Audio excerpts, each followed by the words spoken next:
Hi students, अस्सलाम वालेकुम जी। तो स्टूडेंट्स एक्सरसाइज 2.4 का क्वेश्चन नंबर 2 करेंगे।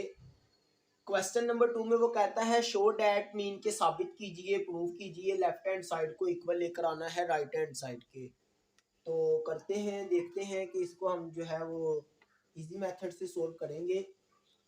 यहाँ पे आपके पास जो है एक्सरसाइज स्टूडेंट्स 2.4 है, क्वेश्चन नंबर 2 है, जिसमें वो कहता है शो डैट मतलब के साबित कीजिए कि लेफ्ट हैंड साइड में एक्स की पावर ए डिवाइडेड बाय में एक्स की पावर बी, ऊपर होल पावर में है ए प्लस बी, फिर आपके पास है मल्टीप्लाई एक्स की power b divided by x की पावर सी, होल पावर में है b plus c, multiply x की power c divided by x की पावर ए, होल पावर में है c plus a, equal to लेकर आना है 1 के। तो स्टूडेंट्स यहाँ पे हमारे पास जो है लॉ ऑफ एक्सपोनेंट को ही यूज करेंगे।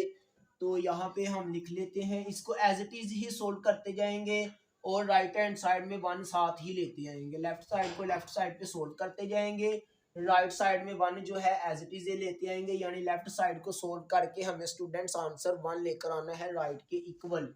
तो चले देखते हैं, यहाँ पे हम करेंगे डिनोमिनेटर में भी बेस एक्स है, न्यूमिनेटर में भी बेस एक्स है, यानी बाय के ऊपर भी बाय के नीचे भी बेस आर सेम। तो क्या करेंगे, नीचे वाली बेस का डिनोमिनेटर वाले एक्स की जो एक्सपोनेंट है इसको ऊपर वाले एक्स की एक्सपोनेंट से जाके माइनस कर देंगे और ऊपर होल पावर पे आ जाएगी A plus B power as it is. इसी तरह से यहाँ पे न्यूमिनेटर में एक्सपोनेंट बी है, सी एक्सपोनेंट जाके माइनस कर देंगे, होल पावर पे आ जाएगा बी प्लस सी मल्टीप्लाई, यहाँ ऊपर एक्स की एक्सपोनेंट सी है, नीचे वाली एक्सपोनेंट ए जाके माइनस कर देंगे, होल एक्सपोनेंट पे आ जाएगा c plus a equal to 1 के। तो यहाँ डियर स्टूडेंट्स अब हम करेंगे मल्टीप्लाई, इंटरनल एक्सपोनेंट को एक्सटर्नल एक्सपोनेंट के साथ मल्टीप्लाई करेंगे, ए को ए से मल्टीप्लाई करेंगे ए की power 2 minus plus minus, B को बी से मल्टीप्लाई करेंगे बी की पावर 2, ये मल्टीप्लाई आ जाएगा वंस अगेन एक्स में, बी को बी से मल्टीप्लाई करेंगे बी की power 2 minus plus minus, C को सी से मल्टीप्लाई करेंगे सी की power 2, multiply as it is आ जाएगा। इसी तरह से x की जो यहाँ पे c पावर है इसको c से मल्टीप्लाई करेंगे c का square, minus plus minus a को a से मल्टीप्लाई करेंगे तो a का स्क्वायर, इक्वल टू में स्टूडेंट्स 1 एज इट इज आ जाएगा। अब देखें कि ये वाला x, ये वाला x और ये वाला x, तीनों x जो है मल्टीप्लाई हो रहे हैं। तो ये भी लॉ ऑफ एक्सपोनेंट में आता है कि जब आपके पास 2 या 2 से ज्यादा सेम बेस जो है मल्टीप्लाई हो तो उनकी एक्सपोनेंट्स जो है स्टूडेंट्स ऐड हो जाती हैं। तो यहाँ से हम x लेंगे, x मतलब कि कॉमन ले लेंगे एक टाइम, x 1 टाइम कॉमन में ले लिया, तीनों एक्सपोनेंट्स को ऐड कर लेंगे, A square minus B square के साथ ऐड करेंगे इसको, जो कि plus B square minus C square है, फिर इसके साथ ऐड करेंगे ये जो C square minus A square है, यानी C square minus plus C square minus A square equal to 1 के। अब देखें स्टूडेंट्स, जहां पे कोई साइन ना हो प्लस होता है, प्लस का ए स्केयर माइनस का ए स्केयर काट दिया, प्लस का बी स्केयर माइनस का बी स्केयर काट दिया, plus C square minus C square काट दिया, ऊपर एक्स की एक्सपोनेंट जो है कुछ भी नहीं बची तो 0 बच गई है इक्वल टू 1 के। तो ये स्टूडेंट्स लॉ ऑफ एक्सपोनेंट में आता है कि किसी भी बेस की एक्सपोनेंट जब 0 हो तो वो इक्वल 1 के लिया जाता है। तो 1 इक्वल टू 1 के आ गया। यहाँ पे आप लिखेंगे हैंस लिख दें या प्रूव लिख दें, प्रूव डैट लिख दें या हैंस लिख दें, दोनों में से कुछ एक लिख सकते हैं। तो हम लिख देते हैं हैंस के लेफ्ट हैंड साइड इक्वल है राइट हैंड साइड के, ये आप इसके नीचे लिखिएगा 1 इक्वल जो 1 आया है, मेरे पास नीचे कैमरे में चूंकि नजर नहीं आएगा इसलिए मैंने इधर साइड पे लिख दिया, hence left hand side equal है राइट हैंड साइड के। और यही हमें शो करना था इस क्वेश्चन में, यही देखना था कि क्या left hand side equal right hand side के आती है या नहीं। तो स्टूडेंट्स आई होप कि ये क्वेश्चन आपको समझ आ चुका है। अब यहाँ पे आपको मैं एक और चीज जो है बता देता हूँ कि किसी बेस की पावर जब 0 होती है तो वो इक्वल 1 के क्यों आता है, यानी किसी भी बेस की जो एक्सपोनेंट 0 आए तो वो इक्वल 1 के क्यों लिया जाता है, तो इसको थोड़ा सा डिस्कस कर लेते हैं। फॉर एग्जाम्पल हमारे पास m की एक्सपोनेंट 0 है, अब आपने जो है वो सेट ऑफ इंटीजर्स में पढ़ा है जो कि z इक्वल होता है 0 +-1 +-2 +-3। तो डियर स्टूडेंट्स यहाँ से सेट ऑफ इंटीजर्स से कोई भी जो है हम एक जो है स्टूडेंट्स नंबर ले लेते हैं। फॉर एग्जांपल कि मैं +-2 ले लेता हूँ। तो यहाँ पे अगर हम फर्दर जो है सपोज डैट के यहाँ पे आप क्या करते हैं, लेट कर लो m की पावर जो 0 है, 0 की प्लेस पे आप +-2 ले आते हो। अब +-2 का मतलब जो है वो 0 ही है कि प्लस के 2 माइनस के 2 अगर आपस में कटेंगे तो 0 आ जाएगा। तो यहाँ पर डियर स्टूडेंट्स हम क्या करते हैं, अगर बेस यानी कि लॉ ऑफ एक्सपोनेंट से देखें तो हम इस तरह से इसको लिख सकते हैं कि m की एक्सपोनेंट +2 अलग कर लेते हैं और m की एक्सपोनेंट -2 अलग कर लेते हैं।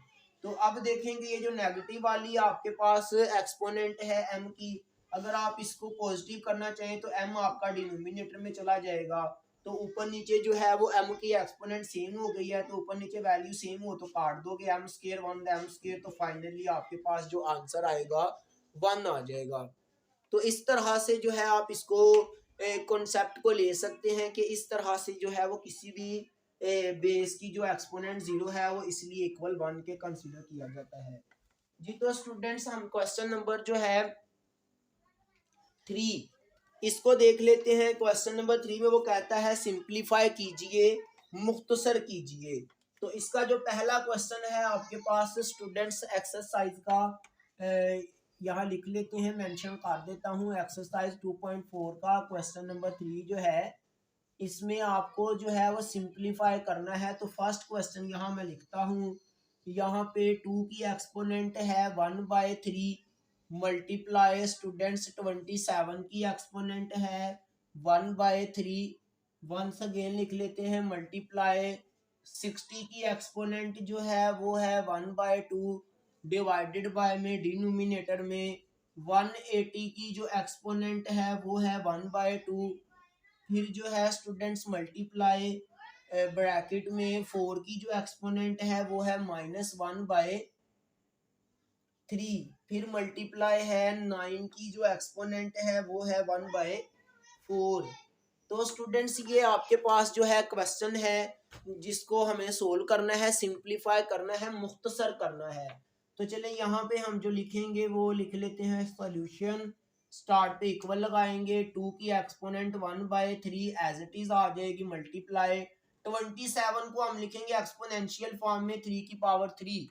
तो रफ वर्क में आपको बता देता हूं कि जैसा कि अगर आप इस तरह से फैक्टराइज करते हैं 3 9 27, 3 3 9, 3 1 3। तो डियर स्टूडेंट्स 27 जो है 3 टाइम अगर आप 3 को मल्टीप्लाई करें तो 27 आता है। 27 को आपने 3 की पावर 3 कर दिया, बोथ साइड ब्रैकेट और ऊपर होल पावर 1/3 आ गई। मल्टीप्लाई ये जो 60 है, 60 की भी फैक्टराइज कर लेते हैं। 2 3 6 0, 2 1 2, 2 5 3 5 15, 5 1 5। तो 2 जो है 2 टाइम आ रहा है, 2 की पावर 2 कर देंगे मल्टीप्लाई 3 मल्टीप्लाई 5, तो होल पावर जो है स्टूडेंट्स 1/2 आ जाएगी। इसी तरह से डिवाइडेड बाय में डिनोमिनेटर में 180 है, तो स्टूडेंट्स 180 की भी फैक्टराइज कर लेते हैं। 2 9 18, 0 आ जाएगा, 2 4 8, 1 इधर कैरी, 2 5 10, 3 1 3 1 कैरी आ जाएगा, 3 5 15, 3 5 15, 5 1 5। तो डियर स्टूडेंट्स यहाँ पे 180 की प्लेस पे 2 की पावर 2, 3 की पावर 2 मल्टीप्लाई 5 आ जाएगा, whole power 1/2 as it is आ जाएगी। मल्टीप्लाई 4 को हम कर देते हैं 2 की पावर 2, 2 2 4 होता है, -1/3 पावर एज इट इज आ जाएगी। एक्सपोनेंट जो है 9 जो है स्टूडेंट्स इसको लिखेंगे 3 की पावर 2 और ऊपर होल पावर 1/4 आ जाएगी। अब यहाँ पे देखें कि फर्स्ट स्टेप में जो हमने किया है ओनली एंड ओनली जस्ट जो है हमने ईच वैल्यू को, ईच नंबर को जो है स्टूडेंट्स एक्सपोनेंशियल फॉर्म में लिख दिया है। जो भी वैल्यू थी उसको आपने उसकी फैक्टराइज करके उसको जो है एक्सपोनेंशियल फॉर्म में लिख दिया है। तो अब स्टूडेंट्स हम क्या करेंगे, इंटरनल एक्सपोनेंट को एक्सटर्नल एक्सपोनेंट्स के साथ मल्टीप्लाई करते जाएंगे। जैसा कि 2 की एक्सपोनेंट 1/3 एज इट इज आ जाएगी मल्टीप्लाई 3 की एक्सपोनेंट 3 मल्टीप्लाई 1/3 ये मल्टीप्लाई आ जाएगा। 2 की एक्सपोनेंट 2 इंटरनल है, एक्सपोनेंट जो 1/2 होल पे है वो मल्टीप्लाई हो जाएगी। इसी तरह से 3 के ऊपर भी 1/2 आ जाएगा एंड 5 के ऊपर भी 1/2 आ जाएगा। तो स्टूडेंट्स डिवाइडेड बाय में डिनोमिनेटर में 2 की पावर 2 है, इसको मल्टीप्लाई कर देंगे 1/2 से मल्टीप्लाई। 3 की पावर 2 है, इसको मल्टीप्लाई कर देंगे 1/2 से। 5 के ऊपर 1/2 एज इट इज आ जाएगी। जिसके ऊपर इंटरनल साइड में एक्सपोनेंट नहीं है उसके ऊपर external exponent as it is आ जाएगी। ये वाला मल्टीप्लाई का साइन यहाँ ले आएंगे। 2 की पावर 2 इंटरनल साइड पे एक्सपोनेंट है, इसको मल्टीप्लाई कर देंगे -1/3 के साथ, मल्टीप्लाई एज इट इज आ जाएगा। 3 की पावर 2 है, इसको मल्टीप्लाई कर देंगे 1/4 के साथ। तो स्टूडेंट्स ये 3 से कट जाएगा, 2 से कट जाएगा, 2 से कट जाएगा, 2 से कट जाएगा। इसी तरह से ये 2 ऊपर है तो नीचे 4 है तो 2 होता है।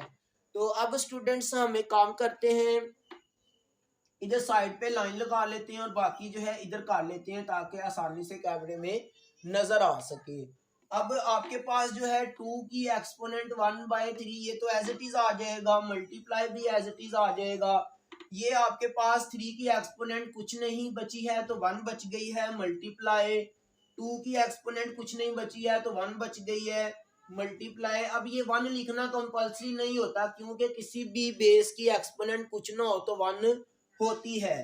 तो यहाँ पे 3 की एक्सपोनेंट जो है पावर जो है वो 1/2 आ गई है। इसी तरह से 5 की एक्सपोनेंट जो है 1/2 आ चुकी है। अब डिवाइडेड बाय में डिनोमिनेटर में जो है 2 की एक्सपोनेंट यहाँ भी कुछ नहीं बची है तो 1 बच गई है तो ओनली 2 आ जाएगा। 3 की एक्सपोनेंट भी यहाँ कुछ नहीं बची है, 1 बची है, 1 लिखना लाजमी नहीं है, 3 ही आ जाएगा। 5 की एक्सपोनेंट जो है स्टूडेंट्स 1/2 आ जाएगी, मल्टीप्लाई। 2 की एक्सपोनेंट जो है 2 को जब -1 से मल्टीप्लाई करोगे -2/3 मल्टीप्लाई।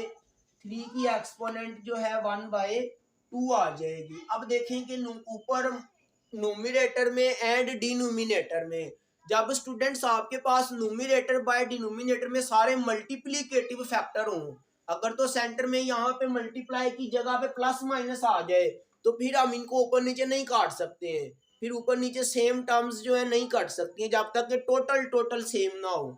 तो अब यहाँ पे ये कंडीशन है कि मल्टीप्लीकेटिव फैक्टर है, ऊपर भी सारे फैक्टर्स जो है मल्टीप्लाई हो रहे हैं, सारी वैल्यूज जो है सारी टर्म्स जो है आपस में मल्टीप्लाई हो रही हैं।